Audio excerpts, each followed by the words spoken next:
نواب زادی نے تسلی آمیز لہجے میں کہا، ایسی کوئی بات نہیں ہے ماسی، تم حوصلہ رکھو، یہ مجھ سے کوئی زبردستی نہیں کریں گے۔ نواب زادی کے ان الفاظ نے عائشہ کے اندیشوں پر وہی اثر کیا جو شعلوں پر پانی کے چھینٹے کرتے ہیں۔ وہ قدرے پرسکون نظر آنے لگی، تاہم اس کی ہچکی ابھی تک بندھی ہوئی تھی۔ ہچکیوں کے درمیان میں ہی اس نے نواب زادی کو اطلاع دی کہ ہم نے کتے موتی کو ہلاک کر دیا ہے۔ میں نے وضاحت کرتے ہوئے کہا، وہ ہلاک نہیں، بے ہوش ہوا ہے، اس نے اچانک ہم پر حملہ کر دیا تھا، میں نے اس کے سر پر لکڑی سے چوٹ لگائی تھی۔ ساتھ ہی میں نے ابدال کو اشارہ کیا کہ وہ کتے کا حال احوال دریافت کر کے آئے۔ ابدال دروازہ کھول کر باہر نکل گیا۔ وہ معاملہ فہم شخص تھا۔ مجھے یقین تھا کہ اگر کتا دار فانے سے کوچ کر چکا ہے تو وہ یہ اطلاع چھپا لے گا اور عائشہ کو مطمئن کرنے کی کوشش کرے گا۔ میرا یہ اندازہ درست نکلا۔ 2-3 منٹ بعد ابدال واپس آیا تو اس کا چہرہ دیکھ کر ہی میں جان گیا کہ کتا جانور نہیں ہو سکا۔ ابدال نے عائشہ کو بتایا کہ کتے کی بے ہوشی نیم بے ہوشی میں بدل گئی ہے اور وہ گہری نیند کے مزے لوٹ رہا ہے۔ عائشہ یقین کرنے کو تیار نہیں تھی۔ وہ ایک نظر خود کتے کو دیکھنا چاہتی تھی۔ میں نے پہلے نرم اور پھر سخت الفاظ استعمال کر کے اسے باہر جانے سے روک لیا۔ نواب زادی شاہین میرے ہاتھ میں پسٹل دیکھ دیکھ کر پریشان ہو رہی تھی۔ تم اس منحوس شے کو اپنی جیب میں رکھو، کیوں خامخواہ ہراس پھیلا رہے ہو؟ یہ خامخواہ کا ہراس نہیں ہے، مجھے اندیشہ ہے کہ آپ کی یہ موسی صاحبہ ہمارے لیے مشکلات پیدا کر دیں گی۔ میں ان کی طرف سے تمہیں ضمانت دیتی ہوں، یہ کچھ نہیں کریں گی۔ وہ اعتماد سے بولی۔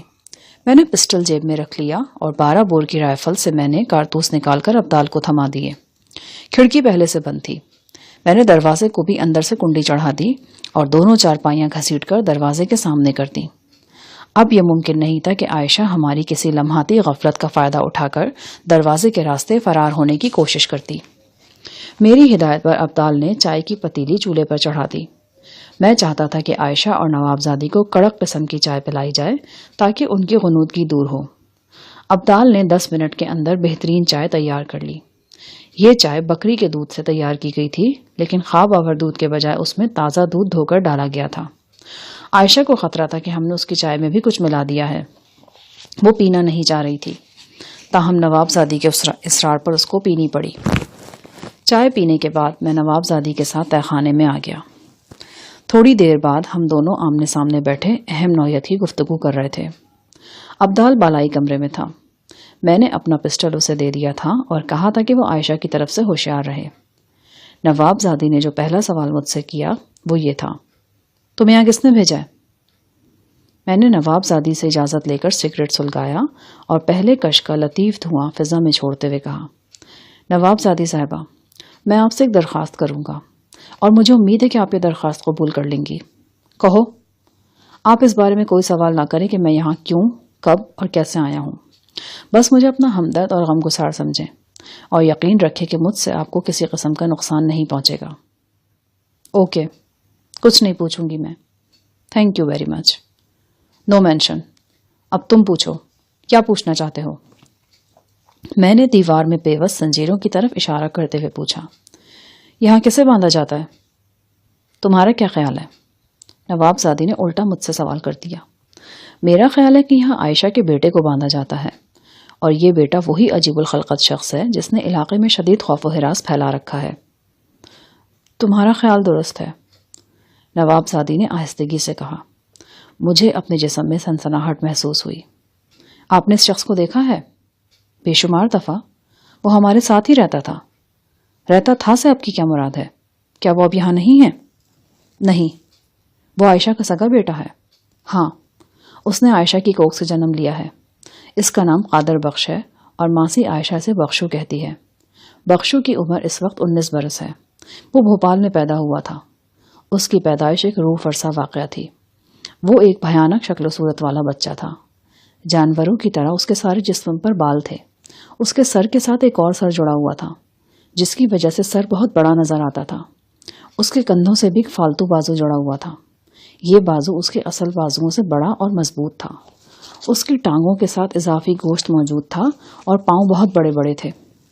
دائی نے مشورہ دیا کہ بچے کو گلا گھونٹ کر مار دیا جائے، لیکن گھر کی عورتیں فوری طور پر اس فیصلے پر عمل نہ کر سکیں۔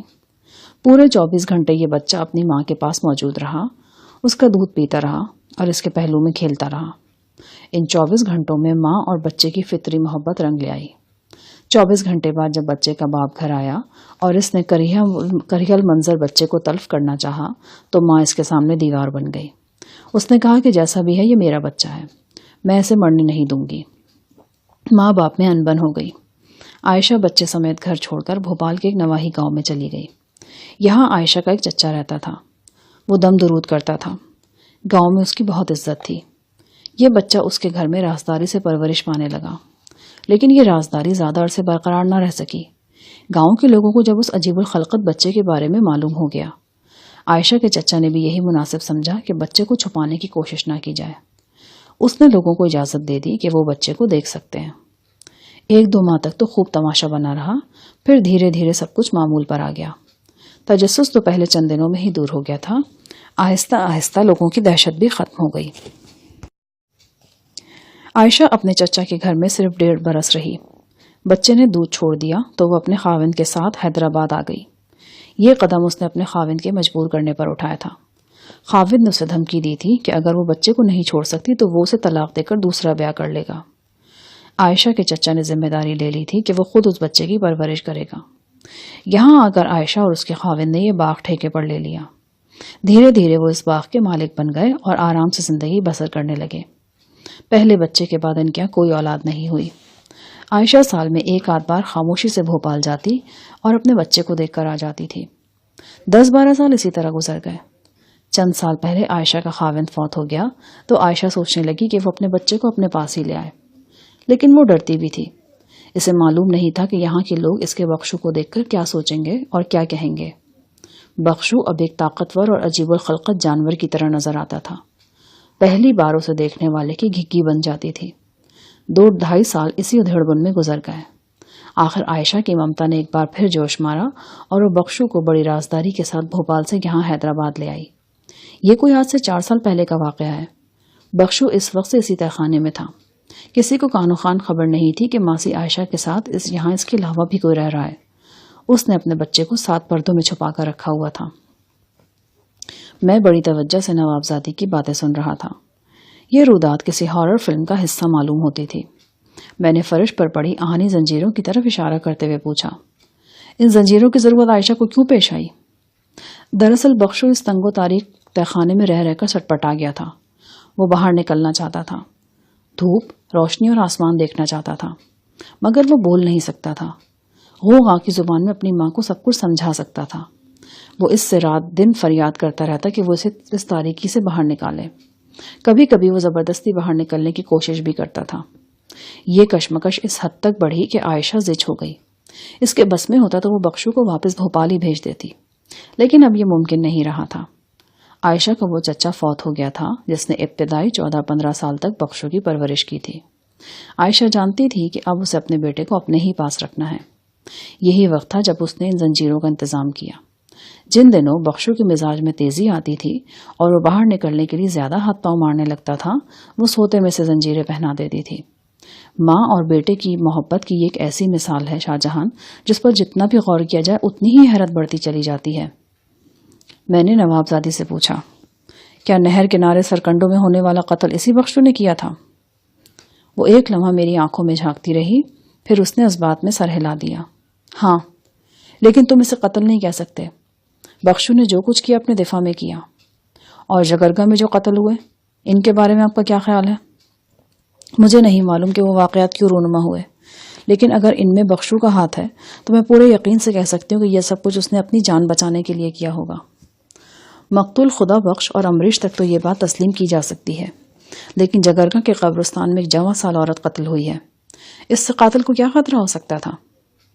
یہ سب تم اس لیے کہہ رہے کہ تم بخشو کے بارے میں کچھ جانتے نہیں ہو۔ تم نے صرف اس کی صورت دیکھی ہے یا وہ افواہیں سنی ہیں جو علاقے میں اڑائی جا رہی ہیں؟ آپ بخشو کی بات کر رہی ہیں، میں تو آپ کے بارے میں بھی کچھ نہیں جانتا، حالانکہ پچھلے 1-1.5 گھنٹے سے آپ کے ساتھ یہاں موجود ہوں۔ یعنی تم یہ جاننا چاہتے ہو کہ میں یہاں کیسے پہنچی اور کیوں یہاں رہ رہی ہوں؟ بالکل یہی بات ہے، اور میرے خیال میں اگر مجھے یہ معلوم ہو جائے تو دیگر باتیں بھی آسانی سے سمجھ آ جائیں گی۔ میں فیصلہ کر چکی ہوں کہ تم سے کچھ نہیں چھپاؤں گی۔ اب اس فیصلے پر عمل کروں گی، چاہے کوئی خمیازہ بھی بھگتنا پڑے۔ میں بھی فیصلہ کر چکا ہوں کہ آپ سے وابستگی کا حق ادا کروں گا، چاہے اس کے لیے کوئی بھی قیمت چکانی پڑے۔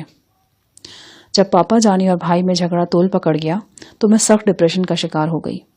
کبھی کبھی تو میرا دل چاہتا تھا کہ خودکشی کر لوں۔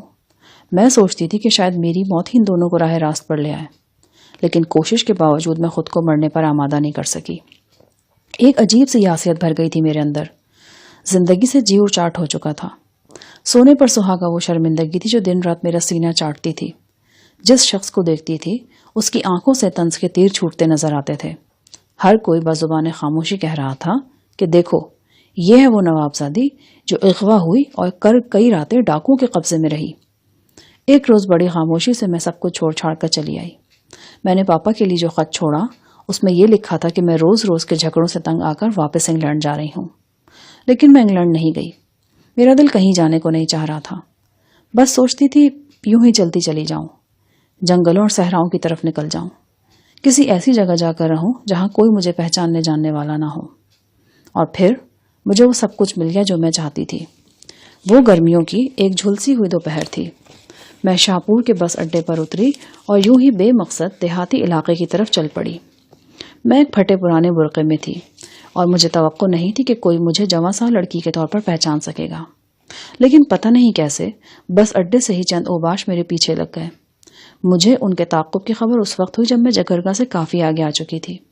یہ بالکل سنسان علاقہ تھا، شام کے سائے تیزی سے پھیل رہے تھے۔ میں نے کھیتوں میں کام کرتے ہوئے ایک دو افراد سے مدد لینا چاہی، لیکن معلوم نہیں انہوں نے کیا سمجھ کر انکار کر دیا۔ میں سخت پریشان تھی۔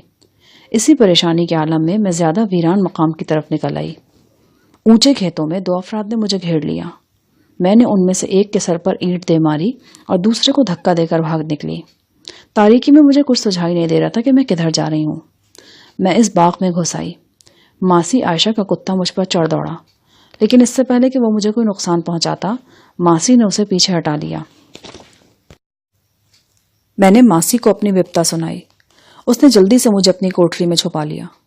کچھ دیر بعد میرا تعاقب کرنے والے بھی یہاں موجود ہوئے۔ انہوں نے ماسی سے میرے بارے میں پوچھا۔ ماسی نے انہیں کچھ نہیں بتایا اور باغ سے نکل جانے کا حکم دیا۔ انہوں نے پسو پیش کیا تو ماسی اندر سے رائفل اٹھا لائی۔ وہ ساری رات باغ کے ارد گرد منڈلاتے رہے۔ اگلے روز دوپہر کو ماسی نے اپنے چند پڑوسیوں کو ساتھ ملایا اور ان غنڈوں کو یہاں سے بھگا دیا۔ ماسی عائشہ کی کوٹری میں گزاری ہوئی وہ رات میری زندگی کی انوکھی اور ناقابل فراموش رات تھی۔ ایک طرف تو ان بدماشوں سے خطرہ تھا جو باغ کے ارد گرد منڈلا رہے تھے، دوسری طرف میں کوٹھی کے اندر بھی ایک ایسی چیز دیکھ چکی تھی جو کسی بھی نگاہ میں ہمیشہ کے لیے دہشت بن کر جم سکتی ہے۔ میں نے بخشو کو دیکھ لیا تھا۔ یہ واقعہ بس اتفاقاً ہی ہو گیا تھا۔ تہخانے کی طرف سے چیخو پکار کی مدھم آواز آئی اور ماسی لالٹین لے کر تہخانے میں اتری تو میرے اندر تجسس جاگ اٹھا۔ میں نے تہخانے کے بند دروازے کی ایک باریک جھری سے آنکھ لگائی اور زنجیروں سے بندھے ہوئے بخشو کی جھلک دیکھنے میں کامیاب رہی۔ میرے ہونٹوں سے بے ساختہ چیخ نکل گئی۔ ماسی لپکتی ہوئی باہر آئی۔ اس نے جان لیا کہ میں کیوں چیخی ہوں۔ وہ بے حد گھبرائی ہوئی نظر آنے لگی۔ اس وقت تو یہ گھبراہٹ میری سمجھ میں نہیں آئی، لیکن اب اندازہ ہوتا ہے کہ ماسی کو اپنا راز فاش ہو جانے کا اندیشہ تھا۔ میں نے ماسی سے تسلی تشفی کی باتیں کی۔ ایک دو گھنٹے میں ہم آپس میں خوب گھل مل گئے۔ میں تہخانے میں بخشو کے پاس جانے لگی، اس سے باتیں کرنے لگی، اس کے پاس بیٹھنے لگی، آہستہ آہستہ اسے اپنے ہاتھ سے کھانا کھلانے لگی۔ بے شک وہ ایک کریہ المنظر شخص ہے، لیکن اس کے سینے میں بڑا پیارا سا معصوم سا دل دھڑکتا ہے۔ وہ اپنا معافی الضمیر صرف غوغاں کی آوازوں سے بیان کر سکتا ہے، لیکن اس بے زمانی میں بھی شیرنی اور خوبصورتی ہے۔ بخشو کا ذہن کسی 7-8 سال کے بچے کی طرح ہے، لیکن دوسری طرف غصے کے عالم میں وہ بہت خطرناک بھی ثابت ہو سکتا ہے۔ خاص موقعوں پر اس کی حیوانی جبلت پوری طرح بیدار ہو جاتی ہے اور وہ کسی درندے کی مانند چوکس اور پھرتیلا نظر آنے لگتا ہے۔ ایسا عام طور پر اس وقت ہوتا ہے جب وہ خود کو گھٹن اور تنہائی کا شکار محسوس کرتا تھا اور وہ اپنی زنجیریں زور زور سے جھنجھناتا تھا، چیختا چلاتا تھا اور منہ سے عجیب و غریب آوازیں نکالتا تھا۔ ایسے میں اس کی ماں کی حالت دیدنی ہوتی تھی، رنگ ہلدی ہو جاتا تھا۔ وہ اس کے سامنے ہاتھ جوڑتی تھی، منتیں کرتی تھی اور تھک ہار کر خود بھی رونے لگتی تھی۔ میں نے اشاروں کے نائب کی زبان میں بخشو سے وعدہ کیا کہ میں اسے تہخانے سے باہر لے کر جاؤں گی اور کھلی ہوا میں گھماؤں پھراؤں گی، لیکن اسے بھی یہ وعدہ کرنا ہوگا کہ وہ سرکشی نہیں دکھائے گا۔ ادھر ادھر بھاگے دوڑے گا نہیں اور جب میں کہوں گی خاموشی سے واپس آ جائے گا۔ بخشو میری بات اچھی طرح سمجھنے لگا تھا۔ اس نے مجھ سے وعدہ کیا کہ وہ ایسا ہی کرے گا۔ وہ منہ کو عجیب انداز میں حرکت دے کر اور زبان کو بل دے کر چند الفاظ بول لیتا تھا۔ وہ مجھ کو بہن کہنے کی کوشش کرتا تھا اور اپنا سر بار بار میرے قدموں میں رکھ کر یہ بتاتا تھا کہ وہ وہی کرے گا جو میں اس سے کہوں گی۔ ایک روز میں نے اصرار کر کے ماسی عائشہ کو اس بات پر راضی کر لیا کہ وہ بخشو کی زنجیریں کھول دے گی اور میں اسے رات کے وقت 1 آدھ گھنٹے کے لیے تہہ خانے سے باہر لے جاؤں گی۔ میرا یہ تجربہ بہت کامیاب رہا۔ بخشو نے تہہ خانے سے باہر آ کر کوئی ایسی حرکت نہیں کی جو ہمارے لیے پریشانی کا باعث بنتی۔ وہ باغ میں گھومتا رہا، چاند تاروں کو بڑی دلچسپی سے دیکھتا رہا اور غوں غاں کی زبان میں مجھ سے باتیں کرتا رہا۔ میں نے اسے پھل توڑ کر دیے اور رات کی رانی کے گجرے بنا کر اس کے ہاتھوں میں پہنائے۔ جب میں نے واپس چلنے کو کہا تو وہ خاموشی سے تہہ خانے چلا گیا۔ اس کے بعد یہ ہمارا معمول بن گیا۔ ہر دوسرے تیسرے روز رات 8-9 بجے کے قریب میں بخشو کو تہہ خانے سے باہر نکالتی اور باغ میں گھماتی پھراتی۔ اس تفریح نے بخشو کے مزاج پر خاطر خواہ اثر ڈالا اور وہ پرسکون اور مطمئن نظر آنے لگا۔ اس مختصر سے گھرانے کی بدقسمتی آج سے کوئی 14-15 روز پہلے شروع ہوئی۔ وہ ایک خاصی گرم رات تھی۔ میں بخشو کو لے کر تہہ خانے سے باہر آئی۔ بخشو بڑے اچھے موڈ میں تھا۔ اس کے اچھے موڈ کی نشانی یہ ہوتی کہ اس کے منہ سے زیادہ رال بہنے لگتی ہے اور آنکھوں کے گدلے پن میں چمک سے نمودار ہو جاتی ہے۔ وہ کچھ دیر کتے موتی سے پیار کرتا رہا، پھر باغ میں ٹہلنے لگا۔ 9 بج چکے تھے۔ رات گہری تھی، تاریک تھی اور قریب و جوار میں بالکل سنسان تھے۔ اب کبھی کبھی بخشو اور میں باغ سے باہر بھی چلے جاتے تھے۔ اس رات بھی ہم سرکنڈوں کے قریب تھے۔ اچانک مجھے اپنے عقب میں آہٹ محسوس ہوئی۔ میں نے تاریکی میں آنکھیں پھاڑ کر دیکھا۔ نہر کے ڈھلان کے کنارے پر کوئی موجود تھا۔ بخشو نے بھی کسی کی موجودگی کو محسوس کر لیا۔ وہ دوڑ کر سرکنڈوں میں چھپ گیا۔ میں نے اور ماسی عائشہ نے اسے یہی سمجھا رکھا تھا کہ اسے کسی کے سامنے نہیں آنا۔ نہر کے کنارے کھڑا شخص تیز قدموں سے میرے پاس آ گیا۔ وہ درمیانی عمر کا اونچا لمبا شخص تھا۔ تاریکی کی وجہ سے خد و خال صحیح نظر نہیں آ رہے تھے۔ اس نے بالکل سفید کپڑے پہن رکھے تھے۔ اس نے مجھ سے پوچھا کہ میں کون ہوں اور اتنی رات کا اس ویرانے میں کیا کر رہی ہوں۔ میں نے اس سے کہا کہ وہ یہ پوچھنے والا کون ہوتا ہے۔ اس نے کہا کہ وہ سادہ لباس میں پولیس والا ہے اور گشت پر ہے۔ میں نے کہا کہ میں ماسی عائشہ کے پاس رہتی ہوں اور باغ کی نگرانی کرتی ہوں۔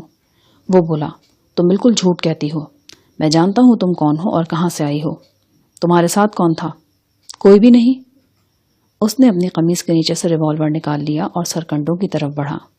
میں نے اسے روکنا چاہا لیکن اس نے دھکا دے دیا۔ ابھی اس نے سرکنڈوں پر پہلا قدم ہی رکھا تھا کہ بخشو کسی بلا کی طرف سے چمٹ گیا۔ نوارد کا ریوالور پہلے ہی جھٹکے میں کہیں گر گیا تھا۔ اس نے خود کو بخشو کی گرفت سے نکالنے کی کوشش کی لیکن بری طرح ناکام ہوا۔ جیسا کہ میں نے تمہیں بتایا ہے اور تم نے خود بھی دیکھا ہوگا کہ بخشو کے جسم پر 3 بازو ہیں اور یہ تینوں بازو وہ یکساں طاقت سے استعمال کر سکتا ہے۔ ویسے بھی نوارد کے مقابلے میں وہ کہیں زیادہ زوراور تھا۔ رہی صحیح کسر اس کے دہشت ناک سراپے نے پوری کر دی۔ نوارد اس کی گرفت میں چیخنے چلانے لگا اور مدد کے لیے پکارنے لگا۔ بخشو نے اسے اٹھایا اور نہر کی پرانی پلی کے قریب پٹک دیا۔ وہ بڑے بے ڈھنگے طریقے سے گرا تھا۔ اس کا سر بڑی شدت سے پلی کے پختہ کناروں سے ٹکرایا اور وہ تڑپنے لگا۔ میں نے جھک کر دیکھا۔ اس کی کھوپڑی ایک طرف سے پچک گئی تھی اور خون بڑی تیزی سے اس کی سفید قمیض کو بھگو رہا تھا۔ بخشو، یہ کیا کر دیا تو نے؟ بخشو بھی سخت خوفزدہ نظر آنے لگا تھا۔ اسی دوران میں سرکنڈوں کی طرف سے شور و غل سنائی دیا اور یوں لگا کہ کچھ لوگ بھاگتے ہوئے اس طرف آ رہے ہیں۔ بخشو نے سوالیہ نظروں سے میری طرف دیکھا۔ میری کچھ سمجھ نہیں آ رہا تھا کہ کیا کروں۔ ایک دم بخشو وہاں سے بھاگ اٹھا۔ اس کا رخ باغ کی مخالف سمت میں تھا۔ اس کے بھاگتے ہی میں بھی نہر کے نشیب میں چلی گئی اور جھاڑیوں کی اوٹ میں چلتی واپس باغ میں آ گئی۔ ماسی عائشہ کو اس روفرسا واقعے کے بارے میں معلوم ہوا تو وہ زاروں قطار رونے لگی۔ اسے پہلے ہی خدشہ تھا کہ بخشو کا یوں روز روز باہر نکلنا کوئی مصیبت لائے گا، اور آج یہ مصیبت آ گئی تھی۔ اس نے براہ راست تو مجھے کچھ نہیں کہا، تاہم اس کی آہوزاری کا مطلب یہی تھا کہ یہ سب کچھ میری ضد کی وجہ سے ہوا ہے۔ وہ اسی وقت چادر اوڑھ کر نکل گئی اور پوری رات بخشو کو تلاش کرتی رہی۔ بخشو کا کچھ پتہ نہیں چلا۔ رو رو کر ماسی عائشہ کا برا حال تھا۔ مجھ سے اس کی حالت دیکھی نہیں جاتی تھی۔ اگلے 2-3 دن ہم نے شدید پریشانی کے عالم میں گزارے۔ ماسی عائشہ سارا دن بیٹے کی تلاش میں سرگردہ رہتی اور میں اس چار دیوار میں بیٹھ کر دعائیں مانگتی کہ ماسی کامیاب واپس آ جائے۔ تیسرے چوتھے روز ہمیں پتا چلا کہ قریبی گاؤں جگرگا میں اوپر تلے 2-3 قتل ہو گئے ہیں، اور یہ دونوں قتل کسی ایسے انسان نے کیے ہیں جس کی شکل جانوروں سے ملتی جلتی ہے۔ یہ خبر مجھ پر اور ماسی پر بجلی بن کر گری۔ اس بات میں شبے کی ذرہ برابر بھی گنجائش نہیں تھی کہ جس قاتل کا ذکر کیا جا رہا ہے وہ بخشو ہے۔ لوگوں کی زبانی یہ بھی معلوم ہوا کہ جگرگا کے لوگ گاؤں چھوڑ کر جا رہے ہیں یا گھروں میں بند ہو کر بیٹھ گئے ہیں۔ پولیس علاقے کے مسلح لوگوں کے ساتھ مل کر عجیب الخلقت قاتل کو تلاش کر رہی تھی۔ پھر یہ خبر پہنچی کہ وہ عجیب الخلقت قاتل جگرگا کے وسیع قبرستان میں چھپا ہوا ہے اور پولیس نے قبرستان کے گرد گھیرا ڈال رکھا ہے۔ یہ خبریں ماسی کے لیے جان لیوا تھیں۔ وہ دن رات تڑپ رہی تھی اور اس کی زبان پر ایک ہی بات تھی، وہ لوگ میرے بیٹے کو زندہ نہیں چھوڑیں گے۔ نہر پر ہونے والے قتل کی پوچھ گچھ کے لیے ایک روز پولیس یہاں باغ میں بھی آئی تھی۔ ماسی عائشہ تو سخت بخار میں نیم بے ہوش پڑی تھی۔ میں نے ہی پولیس والوں کے سوالوں کے جوابات دیے اور انہیں بالکل شبہ نہیں ہونے دیا کہ اس واردات سے ہمارا بہت گہرا تعلق ہے۔ اسی روز مجھے یہ بھی معلوم ہوا کہ جگرگا کے قبرستان سے پولیس چلی گئی ہے اور گاؤں کے لوگوں میں سے کسی کی بھی اتنی ہمت نہیں کہ وہ قبرستان میں جانے کی جرات کرے۔ اس روز میں نے فیصلہ کیا کہ میں بخشو کی تلاش میں نکلوں گی۔ رات کو جب ماسی بخار کی دوا کھا کر گہری نیند سو گئی تو میں باغ سے نکل کھڑی ہوئی۔ میں سرتاپا چادر میں لپٹی ہوئی تھی۔ کچے راستے تک میں پیدل گئی۔ وہاں ایک ریڑے والے نے خدا ترسی کر کے مجھے ریڑے پر سوار کر لیا۔ جگرگا سے تھوڑے فاصلے پر میں اتر گئی۔ جگرگا کا قبرستان آبادی سے تھوڑا سا ہٹ کر ہے۔ میں سیدھی قبرستان میں گئی۔ ہتھیار کے نام پر میرے پاس ایک تیز دھار چھری تھی اور میں کسی بھی طرح کے حالات کا مقابلہ کرنے کے لیے پوری طرح تیار تھی۔ قبرستان میں پہنچ کر میں نے اپنی چادر کندھوں پر ڈال لی اور یوں ہی ادھر ادھر گھومنے لگی۔ وہ چاندنی رات تھی اور مجھے یقین تھا کہ اگر بخشو اس قبرستان میں موجود ہے تو اس کا اور میرا سامنا ضرور ہوگا، اور پھر یہی ہوا۔ میری منصوبہ بندی کامیاب رہی۔ بخشو سے میری ملاقات ہو گئی۔ وہ بہت سہما ہوا تھا۔ خوف اور پریشانی کے سبب اس کے حلق سے غوغا کی آواز بھی نہیں نکل رہی تھی۔ میں اس کا ہاتھ پکڑ کر گھنے درختوں کی طرف لے گئی، لیکن یہاں ایک اور غیر متوقع واقعہ ہو گیا۔ گاؤں کا کوئی شخص وہاں آ دھمکا۔ اس نے بخشو پر فائر کیا۔ گولی بخشو کی کلائی پر کہیں لگی۔ بخشو نے تڑپ کر اسے دھکا دیا اور بھاگ نکلا۔ میں بھی اس کے ساتھ تھی۔ ہم دونوں ایک ساتھ قبرستان سے نکلے تھے۔ پھر نہ جانے بخشو کو کیا ہوا کہ اس نے مجھے بھی دھکیل کر جھاڑیوں میں گرا دیا اور خود پھرتی کے ساتھ اندھیرے میں اجھل ہو گیا۔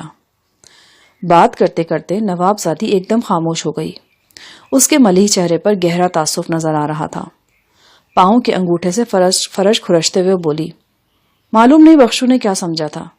شاید اس نے سوچا کہ میں اسے پکڑوانے کے لیے قبرستان آئی تھی، یا شاید ایسی ہی کوئی غلط فہمی سے ہو گئی ہو، یا پھر اس نے سوچا کہ اس کے ساتھ رہ کر میں خود بھی خطرے میں گھر جاؤں گی۔ بہرحال وہ وہاں سے نکل بھاگا۔ میں بھی کسی نہ کسی طرح واپس ماسی کے پاس آ گئی۔ تب سے اب تک ہمیں بخشو کی کچھ خبر نہیں ہے۔ اپنی رودات ختم کر کے نوابزادی شاہین خاموش ہو گئی۔ اس کی زلفیں بکھری بکھری تھیں۔ لالٹین کی روشنی میں اس کا خواب دیدہ سراپا کچھ اور بھی خواب دیدہ نظر آتا تھا۔ کہ آپ کو میری یہاں موجودگی کے بارے میں کب پتا چلا؟ مجھے کل ہی پتا چل گیا تھا، جب تم اپنے ساتھی کے ساتھ باغ میں داخل ہوئے تھے۔ میں دروازے کے سامنے بکری کو چارہ ڈال رہی تھی۔ تمہیں دیکھ کر میں جلدی سے اندر گھس آئی۔ پھر جب تم کمرے میں آئے تو میں ساتھ والے کمرے میں چلی گئی۔ ماسی عائشہ کو آپ نے ہمارے بارے میں کیا بتایا ہے؟ میں نے اس سے صرف یہی کہا ہے کہ میں تمہیں پہلے سے جانتی ہوں۔ آپ جانتی ہیں نہر کے کنارے سرکنڈوں میں جو شخص بخشو کے ہاتھوں قتل ہوا وہ کون تھا؟ تمہارا کوئی ساتھی ہوگا؟ نہیں، لیکن میں اسے اچھی طرح جانتا ہوں۔ وہ ایک بہت بڑے آدمی کا ملازم تھا، اور ایسے ہی اور بھی بہت سے بڑے بڑے آدمی اس وقت ہاتھ دھو کر آپ کے پیچھے پڑے ہوئے ہیں۔ مگر کیوں؟ وہ کیا چاہتے ہیں مجھ سے؟ نواب زادی کا چہرہ زرد نظر آنے لگا۔ یہ بات آپ اچھی طرح جانتی ہیں۔ کیا جانتی ہوں میں؟ چھوڑے اس بات کو۔ یہ بتائیں کہ نہر پر ہونے والے قتل سے پہلے آپ اس باغ سے باہر کہیں گئی تھی؟ باہر سے کیا مطلب ہے؟ باہر سے مطلب ہے شاہپور یا حیدرآباد وغیرہ۔ ایکا ایکی نواب زادی کے چہرے پر رنگ سا گزر گیا۔ ہاں، میں گئی تھی۔ میں نے بتایا نا کہ ماسی عائشہ سخت بخار میں مبتلا ہو گئی تھی۔ بخار 105 سے اوپر ہو گیا تھا۔ وہ بے ہوشی میں ہذیان بول رہی تھی۔ مجھے ڈر تھا کہ کہیں اس کے دماغ کی کوئی شریان ہی نہ پھٹ جائے۔ میں برقع اوڑھ کر شاہپور گئی تھی، لیکن شاہپور میں کسی وجہ سے ہڑتال تھی۔ نہ کوئی کلینک کھلا تھا اور نہ میڈیکل اسٹور. مجبوراً مجھے حیدرآباد کی نئی آبادی جانا پڑا تھا. لیکن یہ سب کچھ تم کیوں پوچھ رہے ہو؟ میں اپنے اندازے کی تصدیق کرنا چاہتا تھا اور یہ تصدیق ہو گئی ہے. میں پورے یقین سے کہہ سکتا ہوں کہ وہ شخص جو نہر کنارے بخشو کے ہاتھوں قتل ہوا تھا آپ کا تعاقب کرتے ہوئے حیدرآباد سے یہاں پہنچا تھا.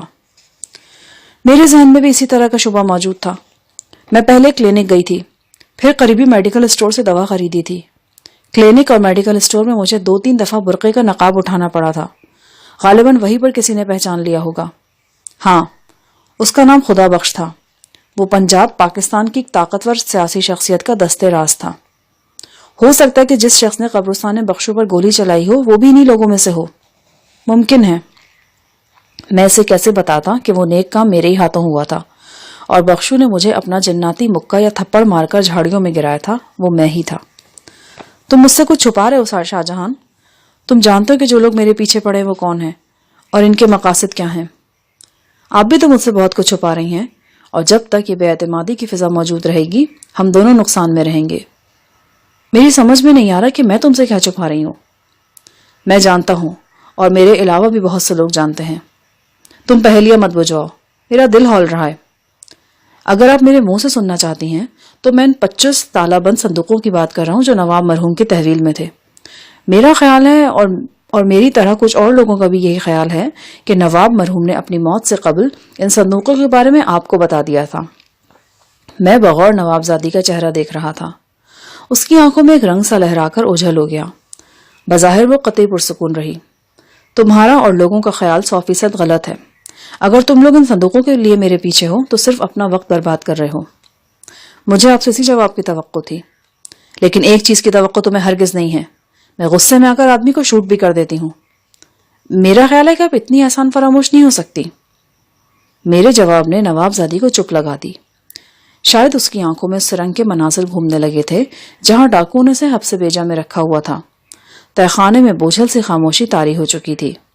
اسی خاموشی کا اثر کم کرنے کے لیے نوابزادی اپنی جگہ سے اٹھی. لالٹین کی لو مدھم ہو چکی تھی. اس نے لو اونچی کی اور دوبارہ اپنی جگہ پر آ بیٹھی. پھر ٹھہرے ہوئے لہجے میں بولی، شاہ جہان، میں تمہیں اپنے دل کی بات بتا رہی ہوں. میرا جی دنیا کے ہنگاموں سے بھر گیا ہے. میں مکمل تنہائی اور سکون چاہتی ہوں. کسی بھی اچھے برے شخص سے کوئی سروکار نہیں رکھنا چاہتی. حیرت کی بات ہے، اتنی چھوٹی سی عمر میں آپ کے خیالات ایسے درویشانہ ہیں. یہاں تو لوگ جو بوڑھے ہوتے ہیں ان میں زندگی کی ہرس بڑھتی جاتی ہے. بہرحال آپ کے خیالات سے قطع نظر میں ایک بات آپ کو بتانا چاہتا ہوں. کہو. حالات ایسا رخ اختیار کر چکے ہیں کہ اپنی شدید خواہش کے باوجود آپ دنیا کے ہنگاموں سے دور نہیں رہ سکتی، بلکہ ہنگامے تو آپ کو اپنا محور بنانے پر تلے ہوئے ہیں.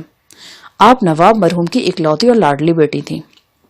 بیٹی کے ساتھ اختلافات ہونے کے بعد وہ اپنے دل کی بات آپ کے سوا اور کس سے کر سکتے تھے.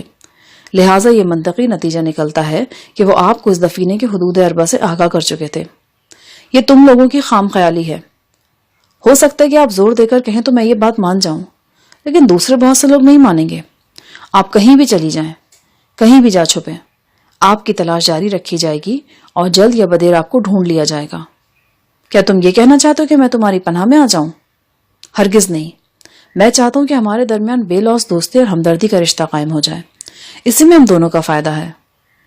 بے لوث دوستی کا لفظ زبان سے ادا کرنا بہت آسان ہے، لیکن اس کو عملی شکل دینا بے حد دشوار. میں اپنی مختصر زندگی میں بہت سے تلخ تجربات سے گزر چکی ہوں. میں آپ کو کسی اور تلخ تجربے سے دوچار نہیں کروں گا اور اس دوستی کی شروعات میں اپنی طرف سے کرنا چاہتا ہوں. امید ہے آپ اس کی اجازت دیں گی. میں سمجھی نہیں. ہم نے بڑوں سے سنا ہے کہ اچھا دوست وہی ہوتا ہے جو دوست کی ضرورت کو زبان پر آنے سے پہلے سمجھ جائے. میں جانتا ہوں اس وقت آپ کی ضرورت کیا ہے. آپ جلد سے جلد بخشو کو ڈھونڈنا چاہتی ہیں. بتائیے، ایسا ہے یا نہیں؟ وہ چونک کر میری طرف دیکھنے لگی. یہ بات درست ہے کہ بخشو کی گمشدگی نے ماسی عائشہ کو صدمے سے نڈھال کر رکھا ہے. اگر ماسی یا بخشو کو کچھ ہو گیا نا تو میں خود کو کبھی معاف نہیں کر سکوں گی. یہ سب میرا ہی کیا دھرا ہے. نہ میں بخشو کو تہخانے سے باہر لے جاتی اور نہ یہ مصیبتیں گلے پڑتی.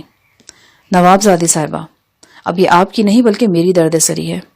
میں بخشو کو ڈھونڈوں گا اور اللہ نے چاہا تو اگلے 72 گھنٹوں کے اندر وہ یہاں آپ کے اور ماسی کے پاس ہوگا. وہ تعجب سے میرا چہرہ تکنے لگی. شاید میرے دعوے کا وزن تول رہی تھی. تو تم اس بارے میں کچھ جانتے ہو؟